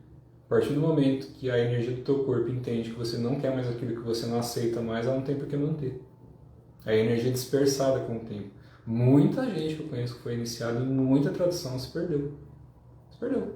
Aí automaticamente o corpo vai voltando à condição anterior, física e energética. Por quê? Imagina que você está recebendo. Você está ali trabalhando, desenvolvendo, cultivando, pipipi. Seu corpo é cheio de ser vivo. Tá? Centenas de trilhões de seres vivos ali. Cada célula é um ser vivo. Seus órgãos, seus devas estão tudo aqui dentro. Independente de você ter a lucidez disso ou não. O cérebro às vezes não vai conseguir entender. Mas o seu corpo é um ser vivo. A sua consciência anima o corpo, que é cheio de outros seres. Só de bactérias, se não me engano, tem 1,7 kg de bactérias benéficas que se você não tiver no corpo, seu corpo morre. Se não tiver bactéria benéfica no seu intestino, você morre. Entre outros tantos seres que existem no nosso corpo. Então, é o nosso pequeno universo. Se a gente não consegue manter a lucidez disso, aí vai gerando sofrimento. E esse sofrimento é complicado. Então, tem que desenvolver disciplina. É o que você está perguntando. Como desenvolver disciplina? Querendo e não querendo. Faça independente de querer ou não. Disciplina não é uma coisa que a gente tem que querer ou não querer. Tem que ter. É uma obrigação que a gente fala. Né? Para qualquer um que quer desenvolver qualquer coisa na vida. Você quer aprender a desenhar, vai ter que ter disciplina. Quer aprender a fazer bem sexo, vai ter que ter disciplina. Não de quantidade de vezes, mas de qualidade, de prestar atenção nas coisas. A disciplina vem com intenção pura. Então eu falo, mesmo não querendo, faça. Não que eu estou falando, faça o que te faz bem, mas faça. Então qualquer cultivo que exige disciplina, a disciplina não vem assim, eu quero. Ela fala assim, vai fazer. Independente de querer ou não querer, você vai fazer. Se você não escovar os dentes todo dia, vai apodrecer. Se você não tomar banho todo dia, vai ficar sujo. Se você não se cuidar mentalmente, vai dar problema. Então a disciplina ela não é uma coisa que a gente tem que querer, é uma coisa que tem que executar. A disciplina leva a coisas maravilhosas, boas ou ruins. Você pode se tornar muito disciplinado para destruir uma pessoa.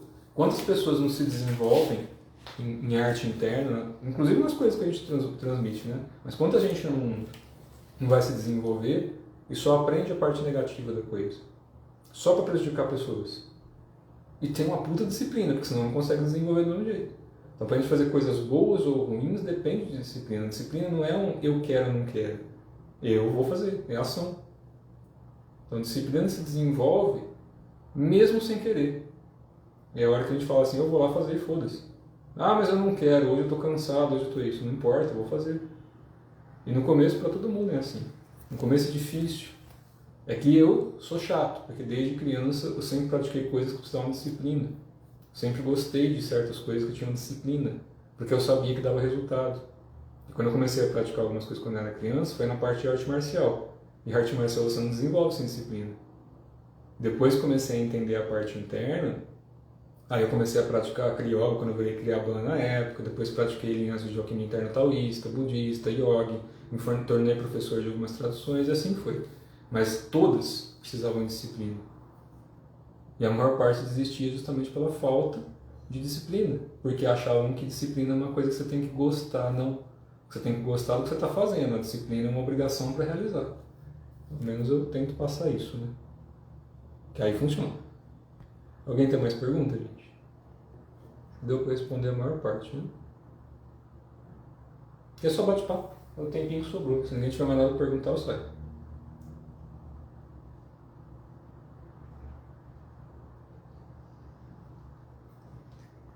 Disciplina não é a consciência, né? Disciplina é a consciência de um discípulo. Não, a consciência independe, né? A disciplina é uma ferramenta. A gente tem que ter disciplina para realizar alguma coisa. Se eu sou indisciplinado em algo, eu não consigo realizar aquele algo. Vamos dizer, é a diferença de infantilidade e pureza. Tem muita gente que fala, nossa, você tem que ser que nem uma criança, infantil ou puro. E essa é a diferença, né? Então a consciência, todo mundo tem consciência, boa ou ruim, mas a consciência está aí. A energia está aí, se movendo, né? Então a gente tem que se mover com ela na eterna mutação das coisas, mas que a gente consiga gerar algo bom e útil. E não alguma coisa que gere mais apego, mais sofrimento. Quem nunca teve disciplina é que nunca precisou de ter. Quem precisa de ter disciplina vai ter. Quando eu era criança, eu vi minha mãe 14 anos com câncer. Até morrer já na minha fase adulta, né? Mas desde criança teve câncer. Teve uma época na nossa vida que ainda não existia essas facilidades de máquina de lavar, de computador, nada disso. Eu comecei a trabalhar ajudando meu pai no escritório que ele teve com 14 anos. Depois eu comecei a trabalhar em empresas meio período, na época eu estudava. Se você não tem disciplina, você não estuda, não trabalha. Se você não tem disciplina, você não consegue fazer um almoço na hora certa, você não consegue estar no hospital na hora certa. Depois foi meu pai com câncer, alguns anos atrás até morrer também. Trabalhava de dia, às vezes tinha que ficar no hospital à noite, minha irmã cuidando, um monte de gente da família tentando ajudar.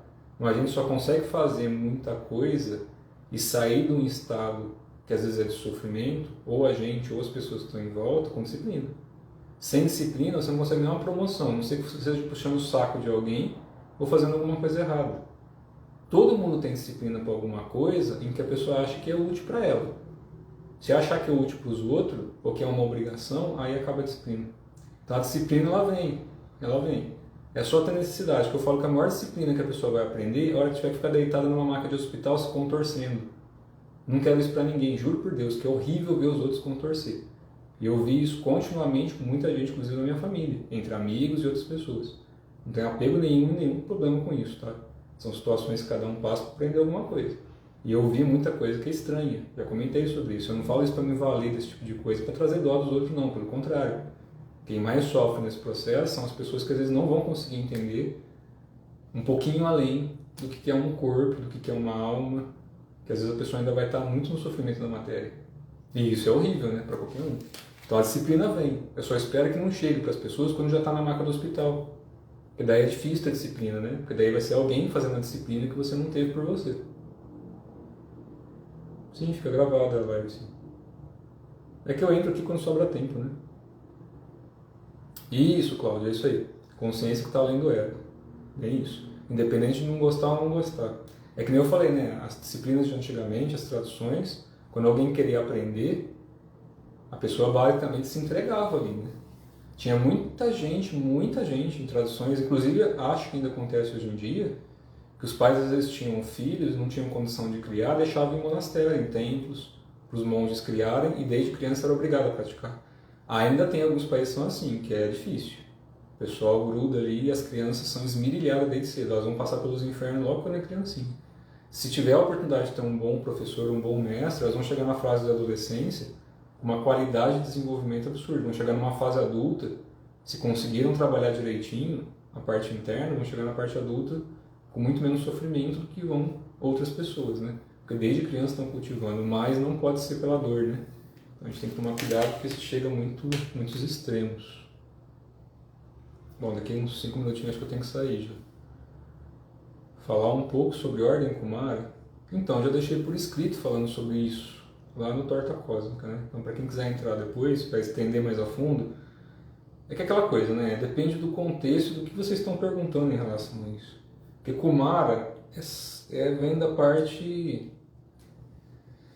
Enfim, é mais da parte oriental antiga, em que Kumara, nesse sentido, a gente tinha os 4 principais Kumaras. Cada Kumara era uma qualidade de energia. Então depende muito do contexto dessa pergunta, porque não é uma ordem específica. Vamos dizer...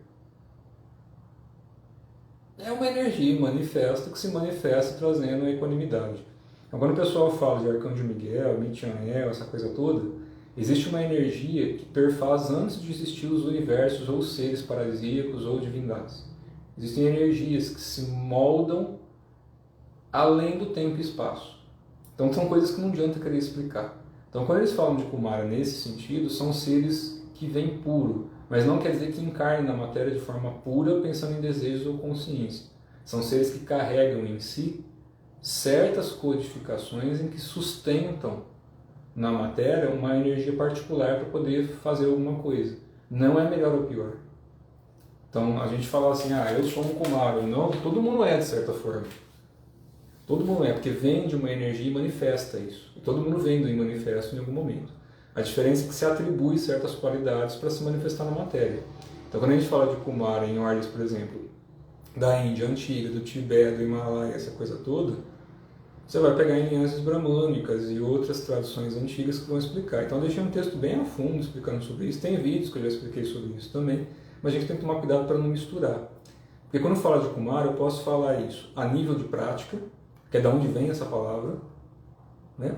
Então a gente tem que saber a origem das palavras também, que foi o que eu expliquei lá no texto, está lá no Torta Cósmica. Só digitar lá na pesquisa Torta Cósmica, Kumara, vai aparecer lá. Aí lá está explicando cada um dos Kumaras, as vertentes, as qualidades, que é de onde vem a origem toda dessa palavra.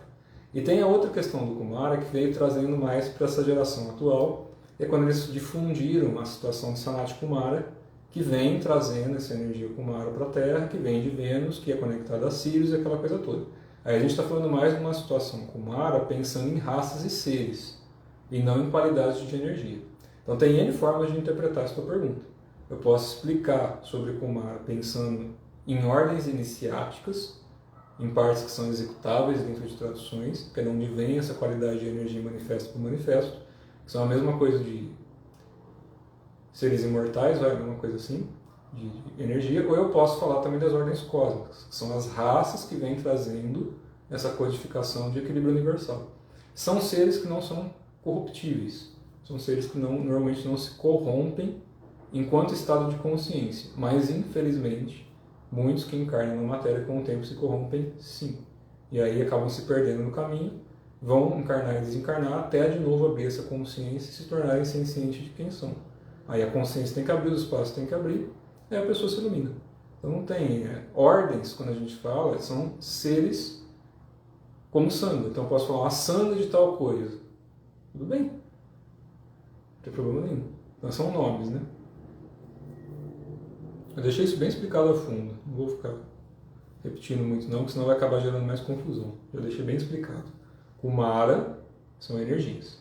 São 4 Kumaras, são 4 qualidades de energia. Assim como a gente fala de Shiva, Vishnu e Brahma. Então de Brahman vem Brahma, Vishnu e Shiva. Um cria, um sustenta e um transforma, um destrói. Se eu pegar pelo budismo, você tem várias qualidades, 21 qualidades de Buda. Cada qualidade é uma execução de energia.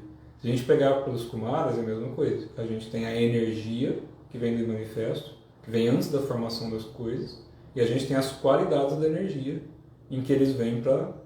Eles, quando a gente fala, são energias. Então, quando a gente fala de Sanat Kumara, é uma manifestação de um ser. Sanat Kumara, Lendus, Vivamos, enfim, posso dar N nomes aqui. São só seres que encarnam em determinadas raças, sustentando essa energia. Assim como aqui na Terra, a gente pode pegar um pai de santo, um babalaô, um alquimista, um hermetista de forma geral, que está sustentando uma tradição, e dentro dessa tradição ele vai ter que sustentar uma energia que nesse universo ou em qualquer outro universo ela consiga ser qualificada, para que as pessoas possam ter acesso a isso e se tornem parte dessa energia. Então a gente vai de novo voltando ao nosso estado original. Então todo mundo vai fazer parte de qualquer energia em qualquer momento, desde que a pessoa consiga se dissolver nisso, né? Aí a gente está pensando num plano que não tem a ver com a competição entre raças, né? Que é o aspecto mais físico, mais manifesto. Aí a gente vai falar de raças. Isso o Rodrigão já explica muita coisa, né? A parte das coisas que o Rodrigo explica, ele fala muito, do Rodrigo Romo, ele já fala muito sobre raças, seres. Então eu falo assim, eu tento encaixar as coisas e explicar dentro do que eu posso.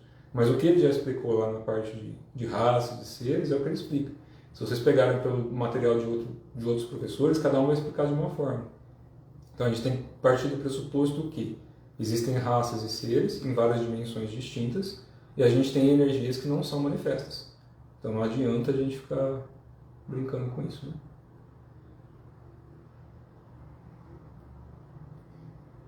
Então, Kelly, de novo, é aquela coisa. Se a gente está falando de astrologia, não. Se está encarnado como humano e eu sou um Kumara dentro de um corpo humano, eu tenho que seguir a astrologia porque eu estou usando desse corpo aqui. Não quer dizer que a influência seja a mesma, isso independe de raças. Quando a gente fala de destino, a gente está falando de algo que é atado ao tempo e espaço, é o que eu expliquei agora. Seres que não estão atados ao tempo e espaço, mas que, quando estão na matéria, em qualquer dimensão que estiverem a consciência acoplada, seja no plano físico, astral, mental, em Sirius, em 144D, 1000D, onde a consciência estiver acoplada, ela vai reger ou vai ser regida pelo meio. Aí depende. É que nem eu explico, né? A gente tem uma divindade e existem quebras disso. São fractais. Tudo o que está na matéria, se você está encarnado, tomar um tapa na cara dói. Não importa se você é uma divindade ou não. A gente colocar rótulo nas coisas não significa que a pessoa tenha realização nisso. Quer dizer, simplesmente que ela tem um rótulo. A gente tem que ir além disso, né? Mais alguma pergunta, gente? Que agora eu tenho que sair mesmo. Já falei bastante também, né? Até mais do que devia. Se tiver mais alguma pergunta, poste agora ou tchau. Mas podem deixar depois pergunta, passa no particular, eu tento responder dentro do possível. Mas a gente tem que tomar cuidado, sempre lembrar que tudo existe, mas a gente tem que saber qual é o fundamento que está sendo utilizado. No caso de vocês que estão começando a estudar agora, tem que buscar a origem das coisas, senão fica complicado, né? Vira uma zona.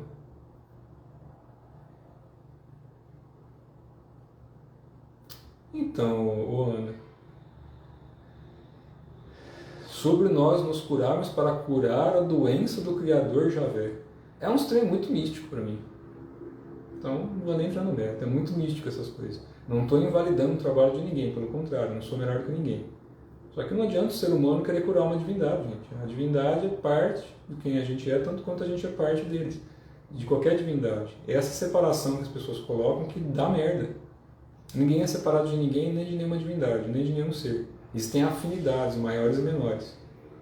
Então a sua divindade não é sua.